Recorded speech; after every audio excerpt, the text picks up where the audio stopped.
What is this stuff we are downloading? Hello and welcome to the Culture Swally, a podcast dedicated to Scottish news and pop culture. And welcome to our first episode of 2021. My name is Nikki, and as always, I'm joined by Greg. How are you today, Greg? Happy New Year. Happy New Year. I think we said Happy New Year last week on the podcast, but... No, you said Happy Advanced New Year, yes. Which is apparently what all the kids are saying. I know that because I was editing that episode today. However, that episode's going to go out on the 31st. Now, guaranteed, most people probably won't listen to it until after then because they're going to be busy. But yeah, Happy New Year. This is our first brand new episode of 2021. Cool. So you mentioned there people won't listen to this until a few days after, probably maybe the 3rd or 4th when people are starting to go back to work. So I know that you track the countries where podcast is being downloaded. So what countries are we looking particularly popular in? We're looking very good in the Netherlands, possibly because I live there, and I'm wondering, obviously it's because I download it as well to check it, but I think we end up on some sort of podcasts from the Netherlands kind of way. Right. I'm not sure how it works. Okay. We are quite popular. We had a popular period in the United States. We've had quite a few downloads there. We are very popular in the UK, which is very good. We've had a couple of downloads in Italy. We've had a couple of downloads in Germany, Australia. We're getting quite global there. We're covering all bases. One country we hadn't conquered so far yet was France. But just yesterday, somebody downloaded our entire back catalogue in France, all 10 episodes so far. So, merci to whoever that was. Thank you very much. Very good, very good. I think, and we'll obviously have some downloads in the Middle East and United that because I download it as well, the same as you. I think my wife, in a show of support, has downloaded the podcast a couple of times, although I'm quite sure that she hasn't actually listened to it. Or maybe not listen to a whole episode, but it's nice to feel supported, nonetheless. It certainly is. So let's kick off the new year with a nice little global hug for everyone. And Happy New Year to all our international listeners. And I hope you have a great year and lang may your lum reek. So, I guess not much else left to say or do, but to crack on with the news. Yeah. Let's crack on straight with the news. Have you seen anything in Scotland this week that has caught your eye?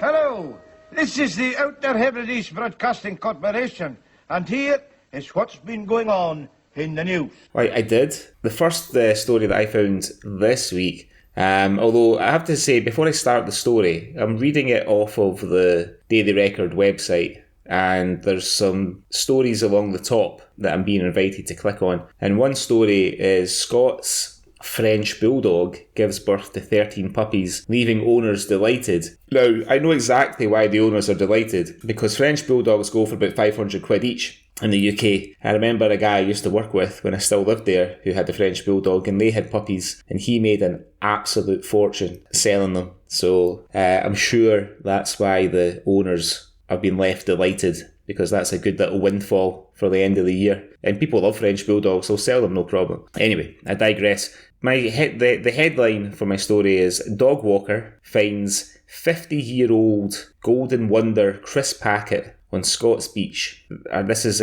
Tracy Radnell from Dunbar. She found the plastic Golden Water ready salted crisp packet on Tynenham Beach near Dunbar in East Lothian. She was walking her 8-year-old Cocker Spaniel, who's called Bertie, on November the 19th when she spotted the dated packaging on the sand near some rocks. The printing was quite weathered, as one might imagine, but Tracy could make out Golden Wonder crisps on the front, and she was shocked. She was shocked, Nikki, when she saw the 6p price printed on the front of the bag. It's the Daily Records, for those of us who weren't born 50 years ago, explains that in 1971 the 6p was still in circulation, but it was reduced in value. It was taken out of circulation in 1980. I was only 2, so I can't remember.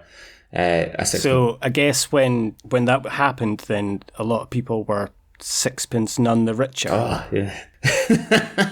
Oh, I love a pun. Yeah, so Tracy said that the sea was rough that day. It was lying on the sand near a rocky bit of beach. It's from at least 1971. So, I'm not sure why. I think they're deducing that it's from 1971 because of the price on the front. She said there's hardly any damage to it. If you see the picture, I mean, I have to disagree with that. It's amazing. But she does make a good point, Tracy. She said the discovery should act as a warning about the impact of plastic pollution, adding it's quite shocking how long plastic lasts for. So, wise words there from Tracy. But I'm looking at the picture of the crisp bag, and it's when, I remember when crisp bags were kind of clear in the middle, so you could see the crisps inside. They don't do that anymore. It's because they're all foil sealed, you know? You must remember. Oh, no, I remember. Yeah, yeah. I'm saying they don't put the window in them now. Yeah.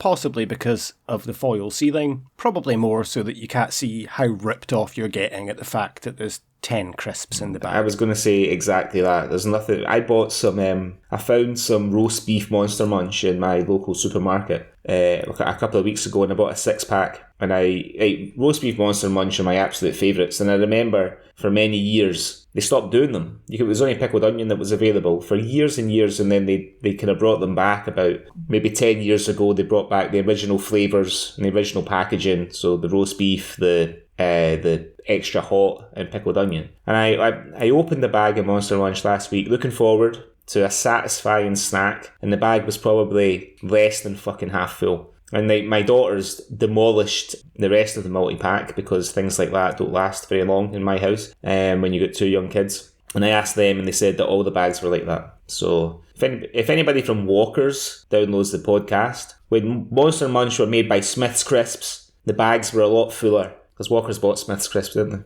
Yeah, they did. So you're saying sort it out, Walker. Sort it out, Walkers. If I buy a bag of Monster Munch, I want to just eat one bag. I don't want to have to eat 2 bags because the first bag only had about fucking 10 crisps in it. I think that's a very valid point.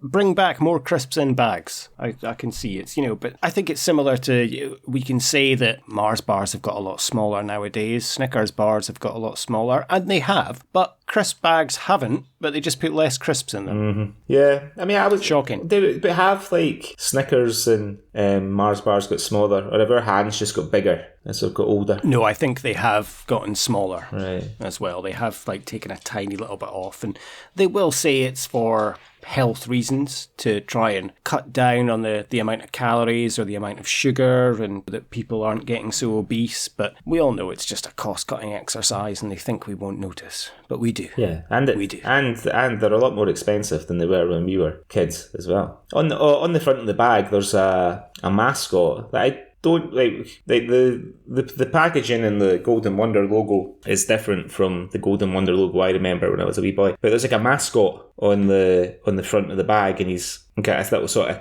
kind of cartoon guy, and he's wearing a beret with like a red kind of pom pom, I guess, on top, and he's obviously eating a bag of crisps. So if anybody knows the name of that mascot, I'd be quite interested to know. I mean, I could just Google it myself, but, maybe I will. And if we don't hear from anybody, maybe I'll Google it and tell everybody what his name was in the next episode of The Swally. Yeah, exactly. But where's the fun in that? We will inform you of the name of the Tammy-wearing mascot on the front of Golden Wonder. So what delightful pieces of Scottish news have you found this week? Well, I felt kind of news-shamed last week, Greg, on The Swally. I shared a couple of news stories, and you didn't seem to be very enthusiastic about this.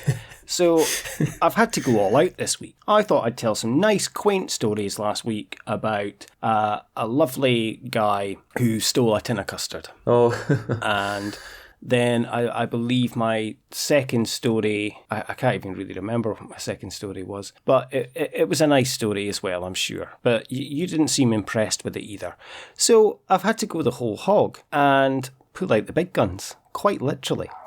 Do you own a dressing gown? No, it's something that I don't own, a dressing gown. No, I do have one. I only bought one recently, just to keep warm, but we all envisage Tony Soprano in his dressing gown going down to pick up the paper. That's one of the first things I think about when I think about dressing gown. Not Jack Duff, though. Not Jack Duff at all. Jack Duff was spotted throwing off his dressing gown before carrying out a solo sex act in clear view of people.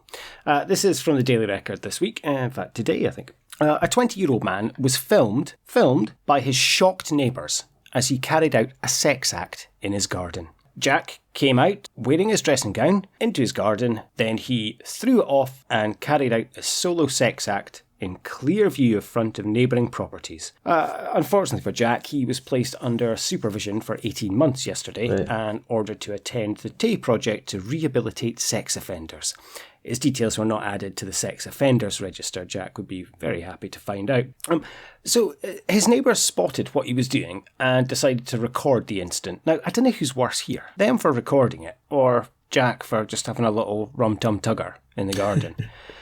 Dundee Sheriff Court heard that he had also carried out a similar act. So this was the second time he'd done it. But yeah, so he's got previous for this. And he admitted that he had been carrying out acts of public indecency in Midmill Road, Dundee, on the 21st of March and the 22nd of August. They were told that witnesses were all neighbours of the accused, and they were in the house, and they saw him leaving his house with a housecoat on. He then removed it and was completely naked. So because of this strange behaviour, they decided to record it, but he seemed unaware anyone was watching. He began masturbating for a short period of time, then he put his housecoat back on and ran back into the house. We have no idea if he finished the job or if he finished mid-stroke. That's not in the court details. Then again, on another date, he was seen, but he was fully clothed on the second time, and he was looking at a young female in a garden of a neighbouring property.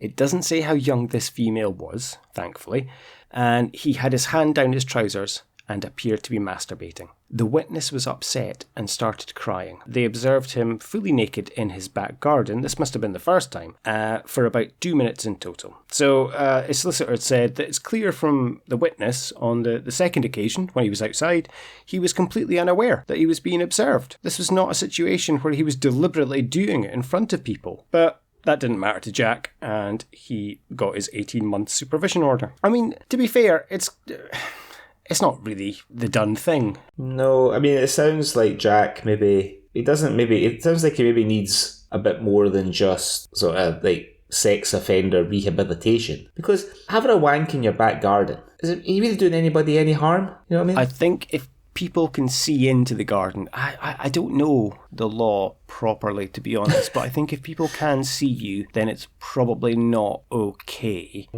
Technically, you're not in a public space, but you're in kind of an area where public could see you.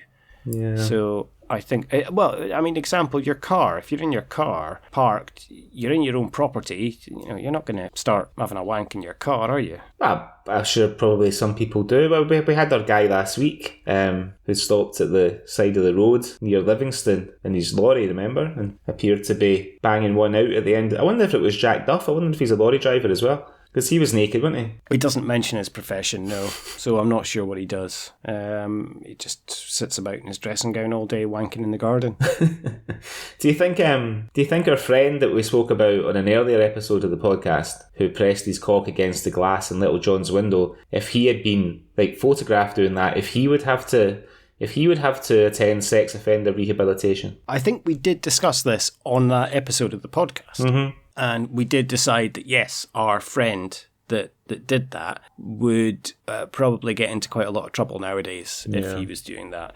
To be fair, he probably would have got into a bit of trouble at the time, but I think he would have just got like a cheeky, come on, put it away from the cops. Whereas nowadays, yes, I think he would find himself in probably quite a lot of trouble. I think that he probably would have got a bit more than, come on, put it away from the cops. I think he probably got a breach of the peace and a fine, I think. And a caution. Possibly, but who knows? We don't know. I wonder whatever happened to him. I have no idea. I mean, I do know what happened to him, but I have heard that he no longer exposes himself to restaurant diners and nightclub patrons anymore. Well, there you go. I guess his rehabilitation order worked wonders. Exactly. Anything else that you've seen this week then, apart from anyone wanking in the garden? Well, just before we move on, at the beginning of that article, it's the language that they use. So they say, I think there's something along the lines of Jack Duff was caught performing a solo sex act. Now, I'm not a particularly bohemian person, but there's only one solo sex act I can think of that a guy can do. And it's exactly what they go on to explain Jack was doing. The language that some of these reporters use in the terminology. Why not call it the solo sex act? To be fair, I think if he'd been fingering his bumhole, that might have been the same kind of thing. To be fair, it does say a sex act. Yeah. And then it says the solo sex act. So, semantics there. Yes. I don't know. Is there any other solo sex act? Yes. He could have been trying to suck himself off. Yeah. I mean, anybody who manages to suck themselves off, I don't think deserves to be sent to sexual offender rehabilitation classes. I think maybe the circus or something like that. It's a more fitting place. Was there not a sort of urban myth about a rock singer who had like 2 ribs removed so he could suck himself off? I remember hearing that. I think that's one of those myths you hear different people. Was it not Prince? I heard Prince. I also heard Axl Rose from Guns N' Roses. Yeah, a funny feeling I'd heard Tommy Lee as well. Yeah. So it's one of those things. Just looking at the photo of Jack Duff, I mean, I think he'd need to get a couple of ribs removed and then probably lose about 6 stone, and then he could maybe attempt it. Right, okay. Maybe he just went out in the sunlight to have a look at it, because it's probably been a while since he's seen his own tadger, judging by the size of his belly. Well, on that note, I'll move on to my next story. So this one comes from Aberdeen, like you, Nicky. This story. It wasn't me. I wasn't there. It wasn't you. So when I read this story, I thought, well, the punishment seems kind of harsh, right? And until I got to the end of the story. So the headline is "Shamed Oil Boss Caged After Being Caught Carrying Pink Lipstick Stun Gun." Obviously, for our international listeners, Aberdeen it's the big oil city of the UK. So a lot of people work in oil in Aberdeen. This guy had quite a senior role. His name's Simon Warren. So I'll read it to you. A shamed oil boss was jailed for 5 years yesterday after being caught with weapons, including a pink lipstick stun gun. Simon Warren, 46. Pled guilty to having stun guns and a noxious aerosol canister at his flat in George Street, Aberdeen. I used to go out with the girl who lived in George Street. I wonder if he lives in the same building.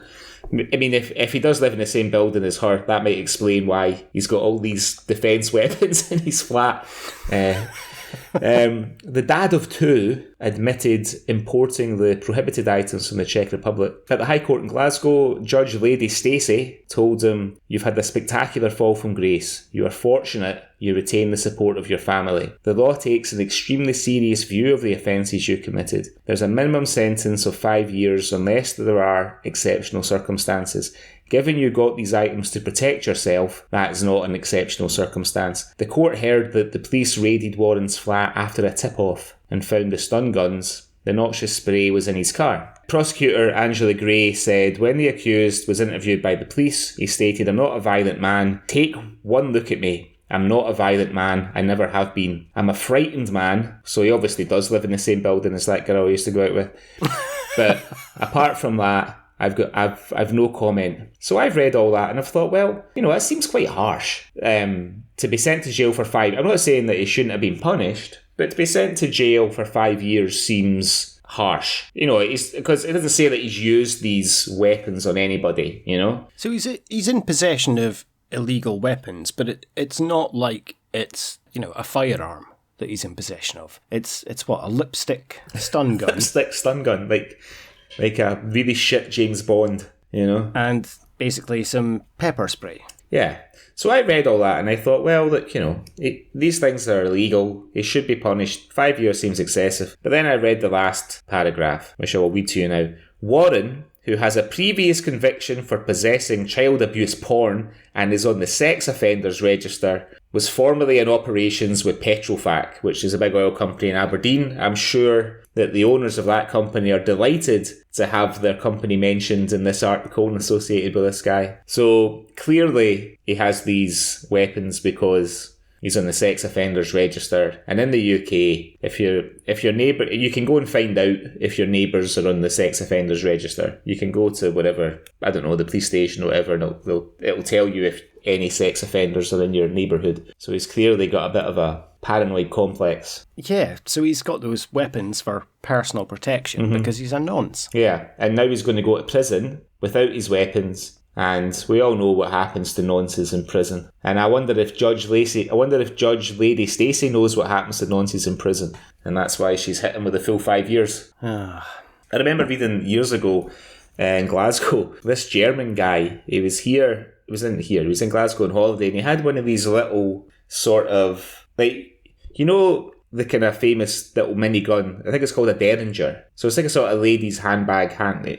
So he had a gun like that, but it wasn't like a proper gun. It was like a gun that fired sort of ball bearings. Obviously illegal in the UK. Could still harm somebody really badly, potentially kill them if it hit them in the wrong place. But he was in Exchange Square in Glasgow. This was when I lived in Glasgow, so this is like not long after I moved back there, so like early 2000s. I read about it. So he's getting into a fight on Exchange Square with someone. He's punched this guy and knocked him down. He's got on top of him, he's given him a couple of digs, and then he's pulled this little gun out of his pocket and then shot him at point blank in his chest. Oh. Fortunately, the guy, he was obviously hurt, but he wasn't killed. But I remember reading it and thinking, like, one, how did you get it into the country in the first place? And two, if you've punched somebody and knocked them down on the ground, you've won the fight already. Why do you feel what's with the kind of coup de grace with the ball bearing gun at the end? I think it's basically like a little mini air pistol, you know, that sort of thing, but more potent. So, does it say in the article? You say Simon imported these weapons? Well, he's obviously smuggled them in from the... Well, they've said that he imported them from the Czech Republic, and I think they kind of mean that he's brought them in himself, because I don't think you'd be able to order them off Amazon or eBay and they would get into the country. I don't know. Maybe you could. No idea. I think you can, actually, yeah. I think you can order weapons. It's probably just pot luck if it gets through customs. Yeah. Either your weapon turns up at the door or some customs officers and the police turn up at your door to arrest you. So yeah. So Simon's off to prison. I guess he'll go to Craig Inches. Is Craig Inches a prison in Aberdeen, isn't it? Yes, it is, yeah. But then he might go to Peterhead. I'm not sure. He might go to Peterhead if he's because they send sex cases there, don't they? Yeah, that's what I'm thinking. So that's probably where he's going to end up and have a lovely 5 years. A lovely 5 years, yeah. So yeah, what's your next story? Well, Peter, I don't know if he smuggled them in or if he ordered them online, but in terms of like a lipstick stun gun or a pepper spray, I'd imagine the postage on that is quite light if he'd ordered this. Not like the bigot who battered stranger in Old Firm Day attack after ordering a cement-filled baseball bat online. This is a story from the Daily Record this week. It's John Duff, a gentleman. Any relation from to Glasgow? Any relation to Jim Duff, the garden wanker? I don't think it is. No?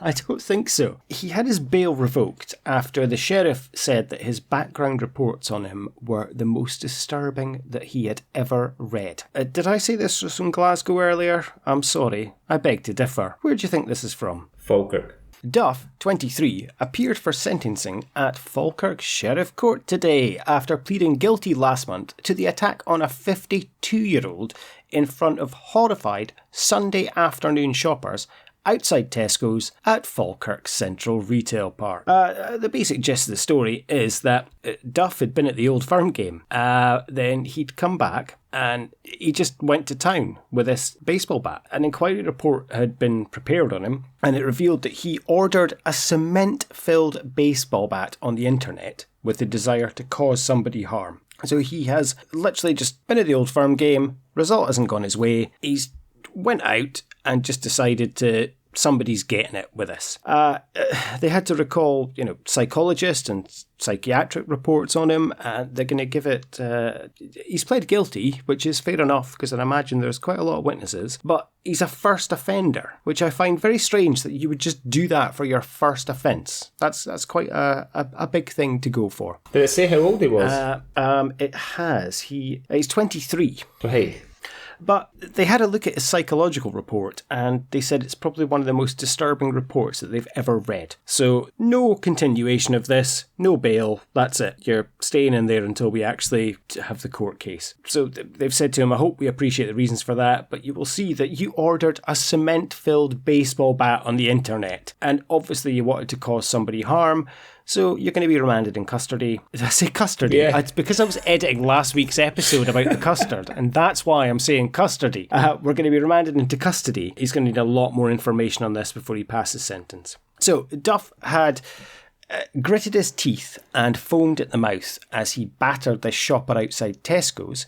He kicked him to the ground and called him a Fenian bastard. He left his victim with eye damage. He'd only gone to the supermarket to collect his wife from shopping, is what happened, right. And then had this unprovoked assault on this complete stranger. He saw the guy, he got out of his car, and then he saw that he was wearing a ranger scarf. Right. So he then approached him, and I'm just going to... Shall I say the language? Will I get into trouble for saying the language? I've said it already, haven't I? Yeah. He shouted, Fenian bastards, fucking prick, fucking cunt. He was gritting his teeth, foaming at the mouth, and pushed him and shouted, you're nothing but a Fenian bastard. The guy he was assaulting tried to walk away, but he was repeatedly punched in the face. He got kicked twice in the head whilst Duff was still calling him a Fenian bastard. The security approached, and Guy tried to get to his car and tried to phone the police, but the security guard had called him. They arrived within minutes. So he was arrested, and his anything you say may be taken in evidence. So he did say, dirty fucking Fenian bastard deserved it. Now, this is someone that he doesn't know, and he's never met before.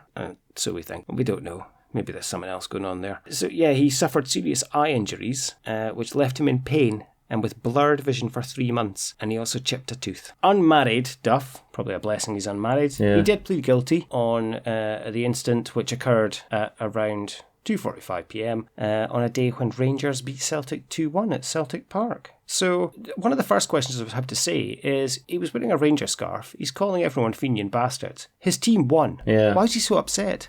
Yeah, it sounds. I guess that's how some people celebrate when their team wins, right? No idea. My second question is, how much is postage on a concrete-filled baseball bat? I mean, before we get to postage, my question would be, how do you make a concrete-filled baseball bat in the first place? And who's making them? That's a good point. I don't really want to go searching for that, although I'd imagine on wish.com you can probably find anything. Yeah. As I think we've said before, in fact I edited out, I think, I was looking at a proper TJ Hooker nightstick on wish.com. One night when I'm drunk, I'll end up buying that, and the police will turn up at my door asking me why I've ordered a nightstick online. You see, if you wait until close to October, you could say it's for your Big Boss Man Halloween costume. That is a genius idea. You know something? I've never thought about going as a Big Boss Man for Halloween. But now I think about it, that's a great idea. Yeah. The wife would never go with it. No. Because she'd want to dress up as a kind of complimentary character. So, I mean, who could she dress... she could dress up as the Mountie? Something like that? It could be the Mountie. Nails was kind of Big Boss Man's foe for a while. Right. He was a prisoner. That was his gimmick, right. Nails. Right. He was in the correctional institute. He wore an orange jumpsuit when he wrestled. I seem to recall the Big Boss Man and the Mountie doing being a tag team at one, not like for, maybe just like for a one-off, for like one event, not like a regular tag team like the Heart Foundation or the Legion of Doom or something, but like for a one-off. In the same way that I remember Hulk Hogan and Randy Savage being a tag team at one point for an event. Yeah, the Mega Powers, they were a tag team for a while, actually, those two. Yeah. Oh, really? I thought it was just for WrestleMania, like one of the WrestleManias. No, it was, a little while. It was a small period, yeah. Right. The Mega Powers. There was a whole storyline and then Savage thought that Hogan was trying to steal Miss Elizabeth away, and that's why they split up, and then that ended up in their big match at WrestleMania, kind of the feud. Macho Man was a bit of a slag, because then he ended up going out. He ended up pairing up with the Ultimate Warrior as well, and they were a tag team. I think they were called the Ultimate Maniacs, I think. The golden years of wrestling. Well, I've got one more story. I know it's unusual that I have three, but whereas until I found out that our man in Aberdeen was on the sex offenders register, I thought he'd been treated a little harshly. This guy, I feel, has got off well easy. So this is I'm probably going to like murder his name. He's an Asian fella. Sakleen Ali Beg. I think I'll just refer to him as Ali Beg from now on. So he was caught with his drug stash at Kilmarnock prison after going to visit his pal. He had cocaine on his hands, so he'd obviously be having a couple of bumps in the car before he went in.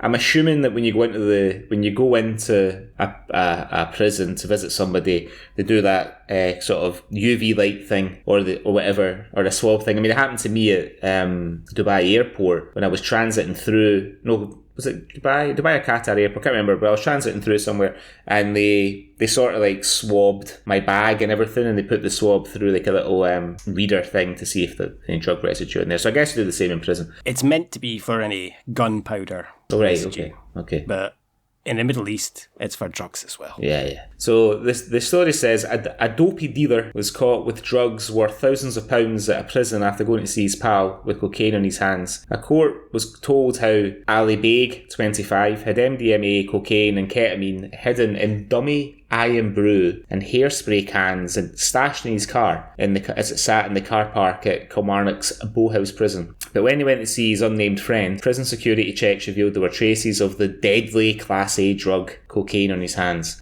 Cops at the prison detained him under Section 23 of the Misuse of Drugs Act 1971 and searched his car. The search revealed a bag of stash cans sitting in the front passenger footwell of his car. He had MDMA, which is MDMA, Nicky, just so you know, is more commonly known as ecstasy. So is that what that is? Yeah. Never knew that. In both tablet and crystal form. He had crystal's better. He had 78 tablets of ecstasy and 19 grams, which were split over of MDMA, which were split over 35 bags, worth a total of £1,500. There were 43 bags of cocaine, weighing at a total of 31 grams, and apparently worth £1,400. The ketamine was worth £308, split over 19 bags, and weighed a total of 31 grams. Investigations revealed that Beg's fingerprints were on various packaging the drugs were stored in, but prosecutors accepted that the drugs weren't intended for supply into the prison. He had previously pled guilty to being concerned in the supply of the 3 drugs in exchange for 3 other charges being dropped. His not guilty fees were accepted to charges of supplying cannabis, possessing LSD, which apparently is more commonly known as acid. Again, every day's a school day, and being concerned in the supply of psychedelic drug, which I've never heard of before, 4-bromo 2,5 dimethoxypentylene, which apparently is more commonly known as 2CB or Nexus. Never heard of that before. No, I've never heard of that. No. Beg, who comes from Giffnock near Glasgow, for those of you who aren't familiar with the various locales in Glasgow, Giffnock is quite an upmarket part of town. There is money in Giffnock. It's like the south side's Bears Den. There's drug money in Giffnock, apparently. Apparently so. So yeah, his defence solicitor Ian Sibright, a partner in law firm gwsolicitors.com, he got a little plug there, Mr. Sibright, said Beg was from a very close family, and that was what had brought about his criminality. He explained that he lives with his mum and dad and his younger siblings. His father was the main breadwinner, but around 2 or 3 years ago his father began experiencing financial difficulties and experiencing some mental health difficulties. So Mr. Beg basically took on responsibility for supporting his family. His mother was also suffering from ill health. This took a toll on him and was to the detriment of his own mental health. He took the decision to turn to the use of drugs as a crutch to support him. He then accumulated debts and was put under pressure to become involved in the supply of drugs. I think Ali Beg has got a very, very good solicitor in Mr. Sibright. Sheriff George Jameson could have jailed Beg, who the court heard works as the manager of a cafe, for up to 5 years for his offences, but he opted to place him on a restriction of liberty order, which will see him fitted with an electronic tag and have him to abide by a daily 8 p.m. to 6 a.m. curfew for only 8 months. As he did so, he said, "You're obviously a gentleman of good character, apart from this." Yeah, he's a gentleman of good character who's got a mate in jail in Kilmarnock and thousands of pounds worth of drugs lying in the fucking footwell of his car. You found yourself in a difficult situation at a young age due to the health issues of both your parents. Despite the locus of the offence, it was pointed out on the last occasion this was not supplied to the prison. So I think Ali Beg has won a fucking watch in court last week. Because, you know, if somebody gets sent to prison for 5 years, albeit he was in the sex offenders register, but for owning a load of like self-defence, illegal weapons, and this guy had, let me add it up, 20, 50, almost 100 grams of various drugs, plus tablets in his car. And he manages to walk off into the sunset with a fucking ankle bracelet. As you said, his solicitor got a nice little bit of publicity in that note. Exactly. I think he deserves everything because holy shit, whatever Ali paid him is worth its weight in the amount of grams of drugs that he was caught with, because he has got him off on a cracking deal there. Well done. I salute you, solicitor man. Yeah, absolutely, Mr. Sivrite. I used to have a history teacher called Mr. Sivrite when I went to school in Aberdeenshire. I wonder if he's any relation. So yeah, I was quite blown away by that. Just how he's walked away from those offences. As we see on the Swally, though, some of the sentences you get for some of the crimes, you know, they vary so much, and it does just kind of depend on what way the wind is blowing that day, what the judge has had for tea that afternoon. It totally depends. Some people get ridiculous sentences, some people get strange ones. Look at the homeless guy last week that got, 4 years in prison for, mind you, he did batter the guy like 12 times with a champagne bottle, but, yeah. You know, yeah. I guess there's only so far the self-defence plea can go. Indeed. Okay, so I think that concludes the news for this week. Shall we have a little look at something from Scotland? By all means, it was your choice this week, so why don't you introduce what we're going to be talking about? It certainly was, and I thought I would pick something quite light and quite short to start off the new year. So my choice this week was Gary's War, which I don't know how many people will be familiar with, but it was a 23-minute show which aired on More 4 in 2008.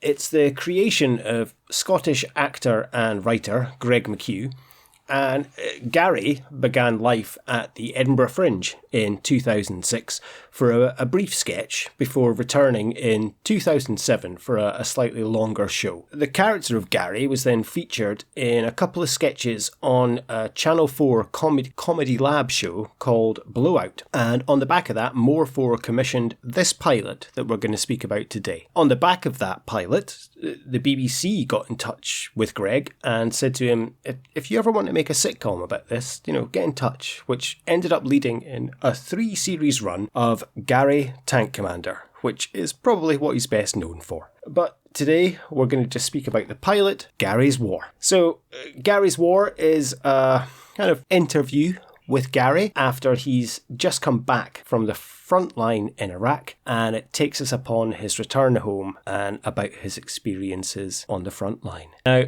I've seen this quite a few times before, but was this the first viewing for you, Greg? It was the first time I'd ever seen it, and I've never watched Gary Tank Commander. I'm not sure why. I'm going to watch it now because I enjoyed this. I found it really funny. But yeah, I've never seen this pilot. I don't think I'd even heard about it. So, did you see it when it first came on? But you weren't in the UK then. You were to be in Dubai in 2008, right? I saw this when it first aired, but not live, but very soon after. I cannot for the life of me remember how or where I found out about this, but somehow I did. And I remember seeing this, and then I remember watching Gary Tank Commander, the series, as it came out.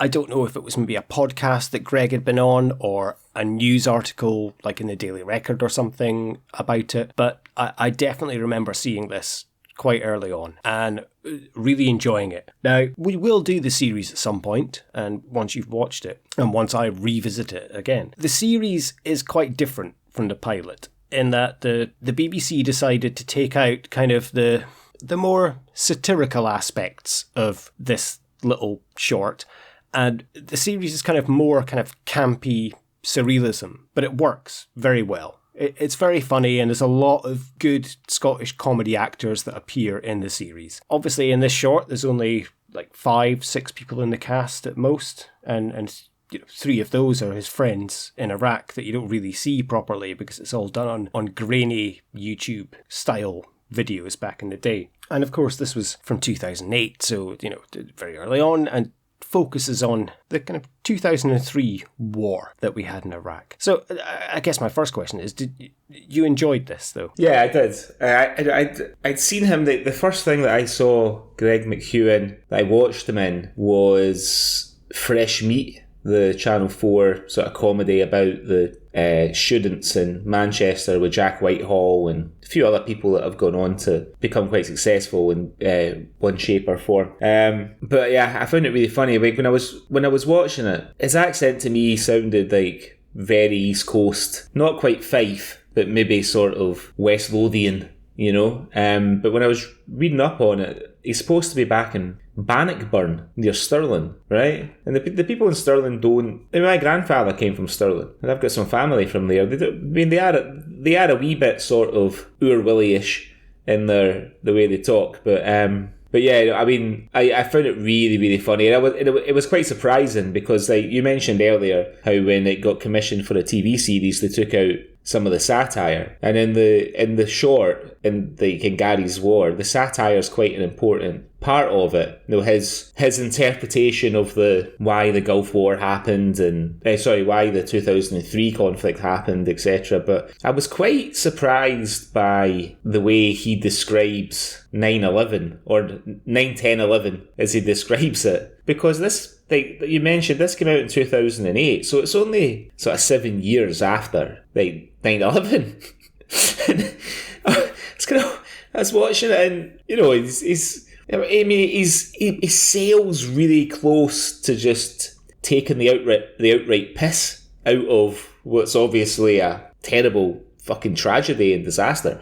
And I was thinking to myself, is he really saying this? I mean, even like, if I think about something like Family Guy, which sort of nothing is really off the table for the guys who write Family Guy, in terms of some of the humour. But I don't think they've ever touched 9/11. They've never got anywhere near it. So yeah, I was really surprised. It's obviously right near the beginning of the programme, as he's talking about 9/10/11, how he can't remember when he was. I suppose it all started with that 9/10/11. Do you remember that? Where those Rajis took the planes for like a joyride, flew them into the buildings. Yeah, it's the off-the-cuff way that he does deliver it was about that 9/10/11, do you remember that? And he goes into detail about how he doesn't remember it because, well, I wasn't in New York at the time. And it's about all these Rajis that took a plane for a joyride, and it's delivered. That's the beautiful thing about Gary, and that's what Greg has described him as, effectively. Like, he's simple, but he's not stupid.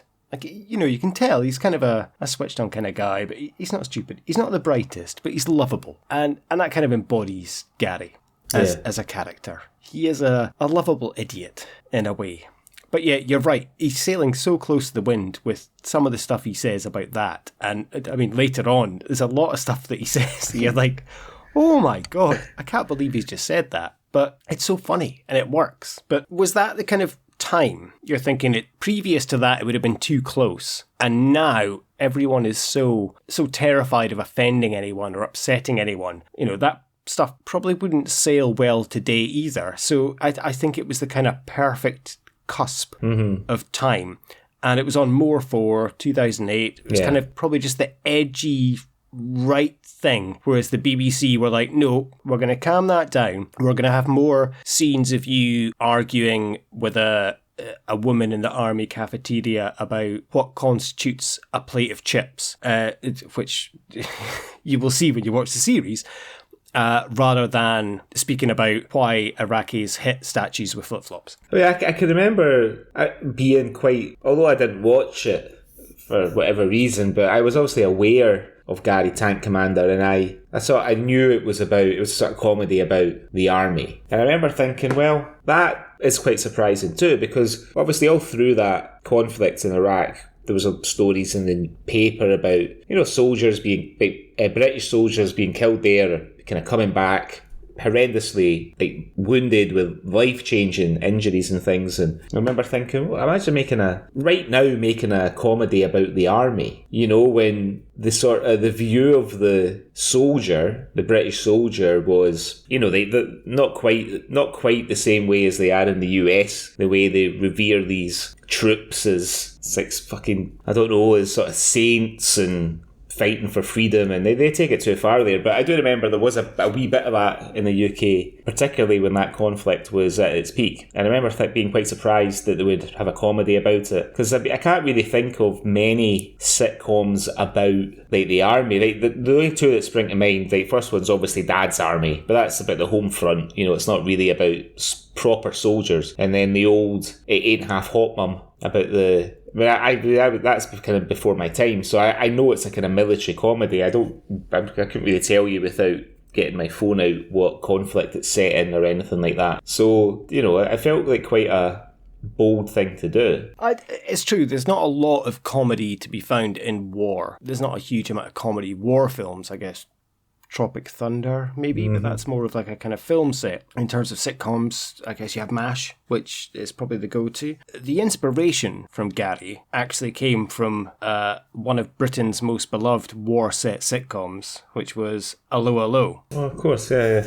Gary, it was kind of loosely based on Renee from Allo Allo. Right. In terms of this comedy character that's kind of a... Gary he's meant to be written as like the most unlikely person you could get to be in the army. Right. And, you know, Renee is kind of, you know, this bumbling kind of, you know, guy that finds himself in this situation, but is, you know, quite an unlikely hero in a way. And I don't know. I fucking hated Allo Allo. I never liked it. No. Yeah. No, I mean, I can remember it. It was a sort of Saturday night BBC staple. I can remember watching it with my granny and granda, and I stayed there at the weekends.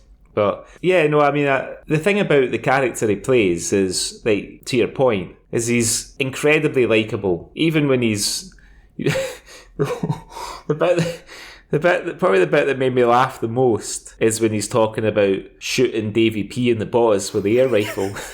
it's just the way he builds, it's the way he sort of builds it. And it's the little offhand comments. He went, you know, he came out the community hall. He was limping, so he probably just came out the scouts. You know, he shot him in the balls. And it's the delivery of those lines when, you know, he gets home to his dad and his dad says, well, you could do this for a career. What, shooting Davy P in the boss? No, the army.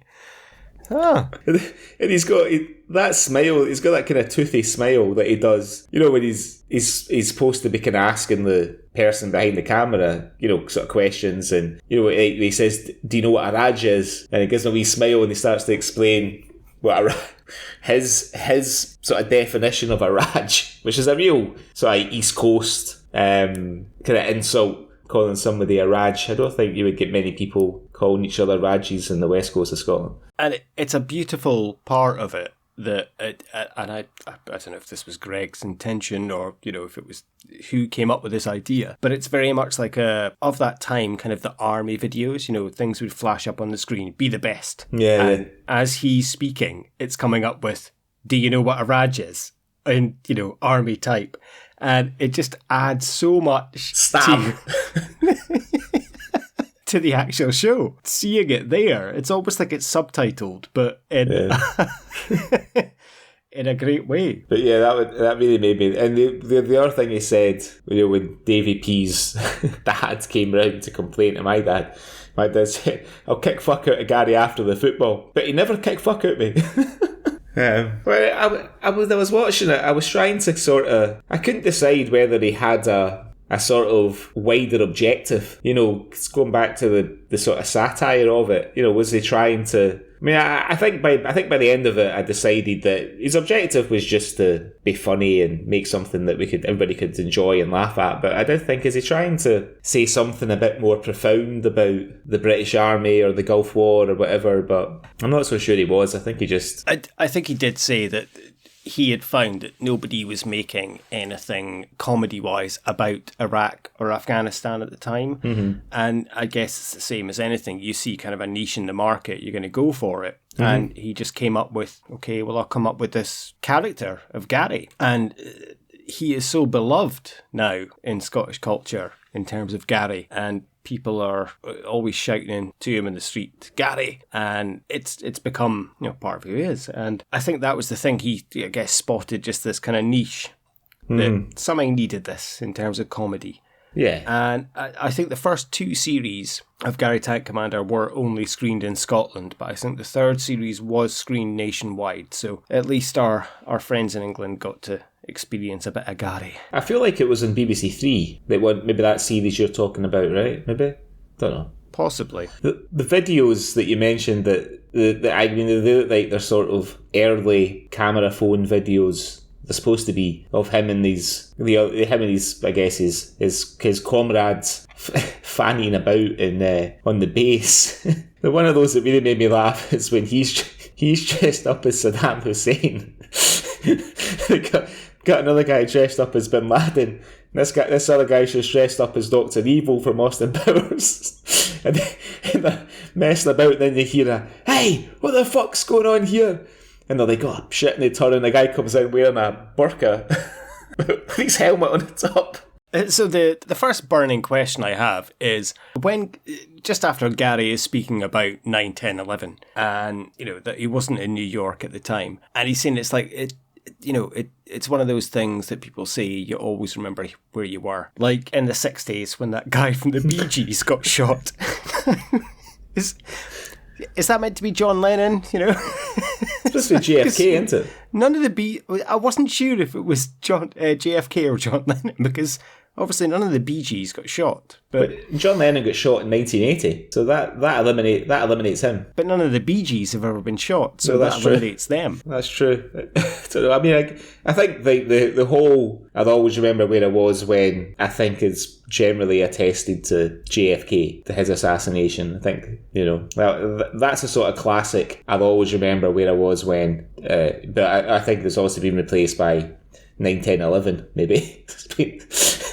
We can't skip over the wonderful description of, Gary's kind of his justification for Tony Blair and George Bush deciding to invade Iraq was because Saddam couldn't find his weapons, and they came in to help him to find these weapons. And his description of George Bush and Saddam is like 2 drunk Glaswegians in a fight. Having in the pub, having a fight, square go, outside now. And it's just beautiful the way he describes it. Of the, Saddam's like, oh, well, you said this. And George is like, oh, well, you want to take us outside? And Saddam's like, oh, I don't know where my weapons are.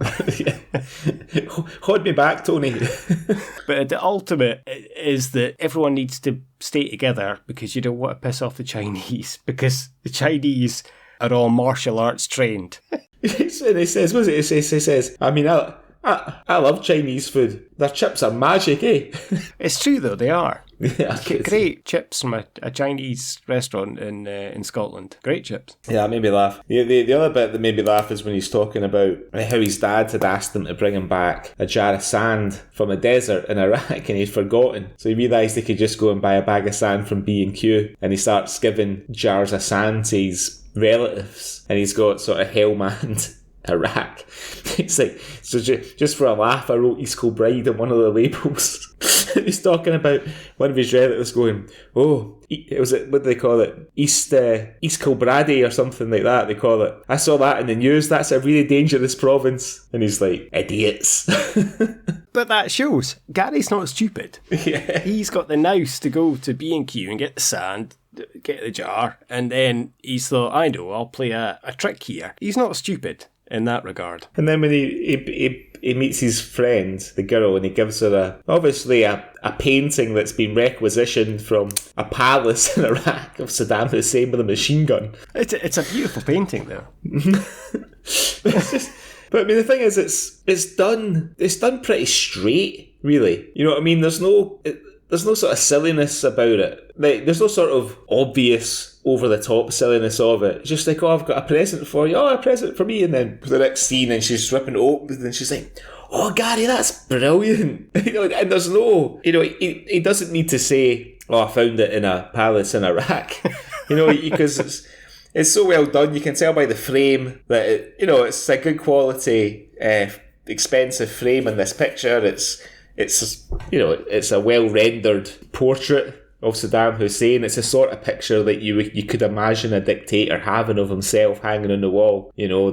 Him with a machine gun in his hand, pictures of images of his various conquests and victories in the background and all that. It's just, I think it shows a real sort of deft touch, because he was only, I think I read he was born, he's a couple of years younger than me, Greg McHugh. So he'd be in his sort of late 20s. But like you said earlier, he hadn't really, apart from going to the Fringe, he hadn't done anything. He hadn't done anything on TV. And it shows like a real sort of instinct for comedy, and he's he trusts the audience to get that joke without him explaining any more about it. It's just it's a brilliant prop. Her reaction is brilliant.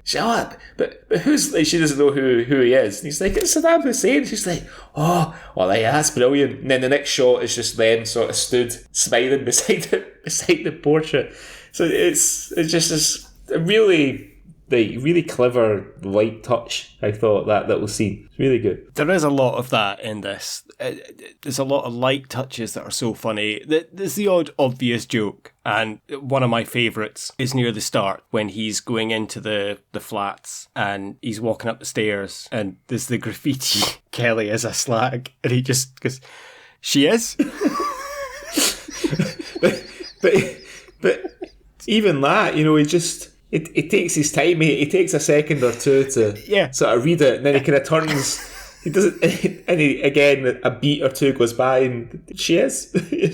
It's fantastic comic timing, and it's so well delivered. Just 2 words, "She is," and it's beautiful. It's so well done, and we've all seen graffiti like that in a stairwell or places, and that made me laugh so much, almost as much as the Saddam painting. That was brilliant. I know that he's done quite well, Greg McHugh, over the last couple of years. He was on, I never saw it, and somebody told me that I should watch it because it's really good, but there's a show called The A Word, and the stars Christopher Eccleston as the father of a boy with autism, and Greg McHugh plays he's the grandfather of a boy with autism, and Greg McHugh plays his son. And I did see a wee clip of it. Can't remember maybe it was in the BBC or something, and it's set in Manchester, and he does a good north of England accent, Greg McHugh. Gotta give it to him. He is phenomenal as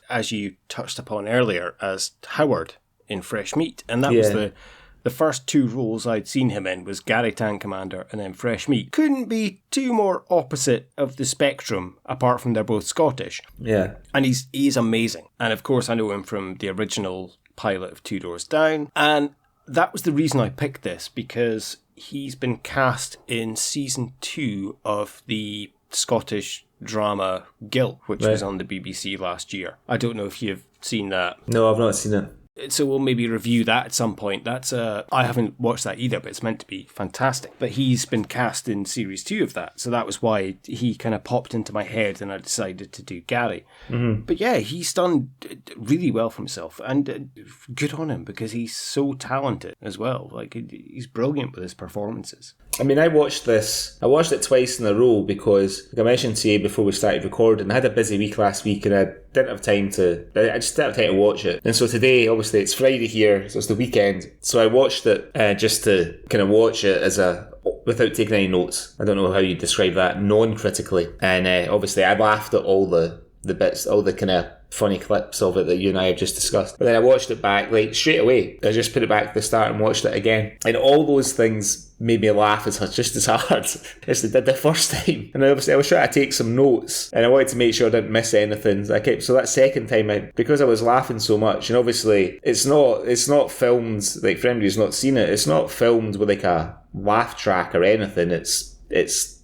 sort of shot as the sort of part testimonial, part documentary about this supposed Scottish soldier coming home on leave. And so he's not waiting for me to stop laughing before he moves on to the next thing. So I kept having to kind of bring it back. But yeah, I really enjoyed it. I'm sort of in, because of what you said about how they've taken, when they made the TV show, when they spun it off into its own series and they took some of the satire out, I'm wondering if I might not enjoy it as much if they've sort of softened it a wee bit. I don't know. I think you will, because you're probably familiar with the character, but they make a bigger thing out of the female friend. It puts a lot more onus on his friends as well. So the three guys you see in the video, it makes a big thing of them. Right. And it's basically about their life in the barracks and stuff they get up to. It's not like a still game. It's not like a Rabsy Nesbitt. It's more like a kind of, I can't remember the name of it, but like a sitcom, about the parks department. Was it Greengrass or something? Dear Green Place, it's called. It's more akin to kind of, yeah, that kind of humour that gets more thing, but it is very good. There's not any jokes about, and my favourite part of the show, and as you said, I watched this, I've seen this a few times, but I watched it again last week to make notes for the Swally, and I watched it again the other day just because I wanted to, because it just tickled me so much. And I have watched this part probably about 4 or 5 times today because it just stuck in my head and I laugh at so much. And it is about when he's talking about, well, first of all, they've captured Saddam. And it's beautiful that they play Leave Right Now by Will Young. And they're showing these sad photos of Saddam getting his gum checked for the big cotton bud. And they're playing, I think I better leave right now. It's just so beautiful. And then it cuts to Gary saying that they were out in the streets of Iraq and everyone's celebrating and they're giving out sweets. And, you couldn't get away with giving out sweets back home nowadays. It's not like squinty-eyed Bob. And he's describing when he was a kid. And Squinty-Eyed Bob was kind of in their neighbourhood. And he used to go out giving out sweets. Because there was a boy when I was growing up, right? Squinty-Eyed Bob. That's what he used to do. He was always like, do you want a sweetie? Do you want a sweetie? Do you want to get in my car? Do you want a sweetie? Because eventually, everyone knew Bob because he was a local pedo, but folk never minded him that much. Eventually, it was actually just part of the community. Folk accepted him. The other bit that made me laugh is when his theory about Gordon Brown. He's only got one eye, like a pirate. Excuse me. No, it's Gordon Brown, Prime Minister. Oh, yeah. It's like Long John Silver, Osama bin Laden, Gordon Brown, Prime Minister. It's the triplets of terror. But he's talking about how he's got one eye like a pirate. And have you noticed how he tends to... Obviously, this will be lost in the listeners. I'll just try and describe it, but he tends to sort of open his mouth but not say anything. And he's like, I always think he's going to say, "Arr," like a pirate. His mate said he's got a wooden leg, but he doesn't believe it. The story about his mate's dad knocking fuck out of Tony Blair when they were at school together in Edinburgh and stealing an ice hockey stick off him. Which then turns out to be true when he meets Tony Blair and he asks him about it. Donny Senior, the Raj. If we were to give out any of our Swally awards, I mean, I think we can... Ewan McGregor for nudity is a no-go. Yeah. In terms of the James Cosmo Award for Has Been in Everything, I think we can't give that because, Greg McHugh's been in quite a lot, but hasn't been in that much, really. What are we left with? I mean, the best use of swearing? Best use of swearing is probably that scene that we mentioned earlier when they're dressing up in the barracks. The guy shouts in the background, "What the fuck's going on here?" And then he turns up with the burqa on with the helmet on top. That would be my nomination for the Francis Begbie Award for Best Swearing, I think. My nomination is the very last scene when the end credits are rolling and he's got his helmet on. He's got the dance music pumping, and he says, "How good's this, eh? I've got it linked up to my iPod. It's loud as fuck, like." Yeah, that's a good one. Archetypal Scottish moment? Is it shooting Davy P in the balls? I had 2 for that. It was Raj's, or it was shooting Davy P in the balls. I did consider Kelly's a slag. Yeah. But I thought that was quite a UK-wide thing that you would see that graffiti in kind of like a Brixton doorway. Yeah. But yeah, I think shooting Davy P in the Boz could be up there for our archetypal Scottish moment. And then I guess probably the only one that's left we could do is I don't think we can say best scene because it's not really like that, but sort of best moment for you. Best moment for me is probably, without a doubt, the squinty-eyed Bob. Joa sweetie, get in my car, Joa sweetie. Like for me, it's either again shooting Davy P in the Boz, just the way he describes it, or it might be the Tony Blair getting battered by Donny Senior at school in Edinburgh. I think you have to give a shout out as well to the moment she rips off the brown paper of the Saddam portrait. Yeah. Actually, yeah. Yeah, actually, that's probably my favourite one. It's quite unexpected. Like, you're like, what's going to happen here? And then as soon as you see it, if you're our age, you know exactly what that is. You know exactly where that's come from. The other thing that makes it so funny is that, you know, in your mind, the characters like brought that on an aeroplane back from the war. It's quite a big portrait. You know, it's he's going to have had checked it in. There's no way that was going in an overhead compartment on an airplane, you know. As we see though, towards the end when Gary is going off to Afghanistan, Yeah. he's packing his camo hairdryer. Gary's got all the ways. He's got you miss it the first time, but he's got all the gear laid out in the bed, and I think that's why he picks it up, the camo hairdryer. Again, I mean, I know we're almost at the kind of wrapping up point, but some of the subtleties, like when he's being interviewed in I guess it's supposed to be a sort of garage, the Land Rover's behind him, and he's got like a sort of black blazer on, but he's got a chain and he's got a pair of sunglasses hanging off the chain that you can only see at certain moments, like when he moves, because the lighting is kind of low in that scene in the garage. It's kind of dark and everything, and you're thinking, oh, he's quite a dresser. You know, he obviously likes his clothes, and this is him on the TV. He's got the smart blazer on. He's got, you know, the casual t-shirt, white t-shirt underneath. He's got his sunglasses hanging off of his chain. You can see the top of them. Oh, that was the fashion back then, though, man. That was the fashion. Well, I mean, you'll know this from living here in Dubai, but the way people the way people carry their sunglasses about here is, I feel like slapping people. Like, you see people who put their sunglasses on backwards when they don't need them, instead of just like putting them in the case in their pocket, even like hanging them off the neck of their t-shirt if they're in the, you know, I get it, but they wear them, or they wear them in the top of their head. I don't know why, but there's something about somebody who goes around with and they're usually Oakleys. Right? You don't see anybody with a pair of like Ray-Bans on top of their head. It's usually Oakleys, and look, at risk of upsetting people, most people I know who like a pair of Oakleys are fannies for one reason or another. The one part to give a shout out to that we didn't mention that I did find also hilarious is when Gary is explaining about the mistakes that George Bush made, and he compares it to his friend Jeannie, who worked in the toilets in Waverley Station and accidentally locked up one night and left the elderly woman in, and she had a stroke. She didn't die, not until 3 days later or 3 weeks later. That's his explanation for we all make mistakes. Yeah. These things happen. I like when he says she went to the toilet and he was like, it was for a shite or a piss. It doesn't matter. You know?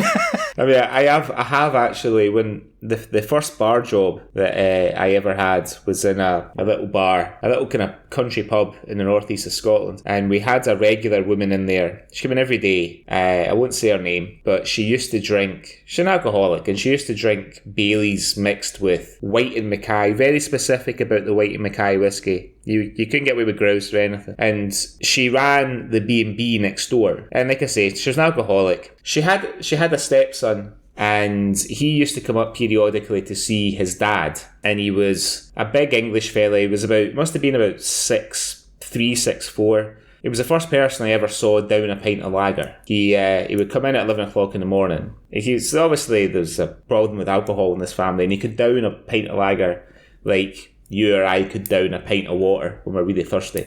And unsurprisingly, this woman, she took a heart attack and died. And she was nice. We were sad when she died. She was a nice woman. She obviously had a problem. and he came up for the funeral. And I was, the one and only time, I was only 18 and I was allowed to lock up. And I thought everybody had gone. And I locked up the bar. And the owners of the pub lived up the stairs. So I took the keys up and I went home. And apparently her stepson had fallen asleep in the toilet cubicle. And I hadn't checked the toilets before I left. And the cleaner had gone in the morning. And she used to go in at sort of 6 in the morning because we served breakfast to any people that were staying in the hotel upstairs. And she got the shock of her life when this 6'4" giant came lumbering out the toilet. Apparently, he had polished off like half a bottle of Blue Label Smirnoff. There was like a half bottle in the gantry, and he had fucking drank it. And he probably helped himself to a few pints as well. He probably thought he was in fucking heaven being locked in a pub overnight.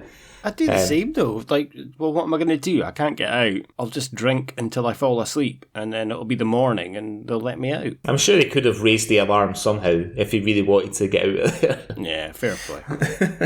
But when Gary was talking about his friend who works in the toilets at Waverley, it reminded me of that. So, I think, does that conclude our discussion on good old Gary? I think it does. Indeed.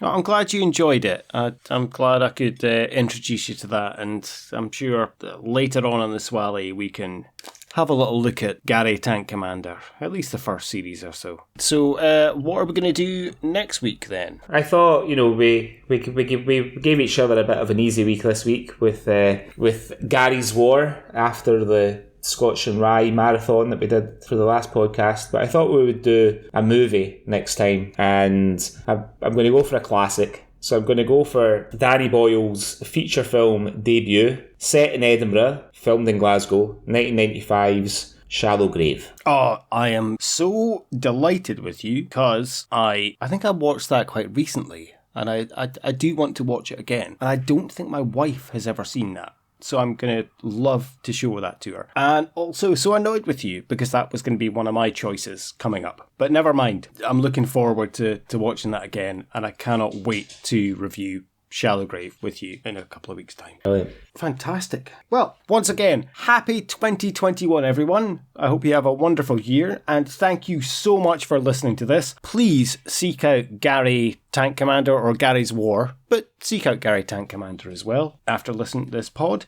And if you'd like to get in touch with us, you can follow us on Instagram at Culture Swally Pod. And please email us if you have anything you would like us to review, or you see any news stories that you would like us to kind of touch upon on the show. Then you can get in touch with us on cultureswally@gmail.com. Or you can follow us on Twitter. We're not very active there, but we are going to make that our New Year's resolution at SwallyPod. So until next time, Greg, well, next time I see you, I'll see you in person. Indeed. So you will see me through the week and not through the window. No, I don't think I'll see you through the week. Not this week. You will see me through next week. No, wait, 2 weeks. I'll see you through the fortnight. Okay. Not through the window. Okay. Have a good week. Thanks very much, man. Thank you. All the best. Bye. Bye. Oh, get yourself to fuck.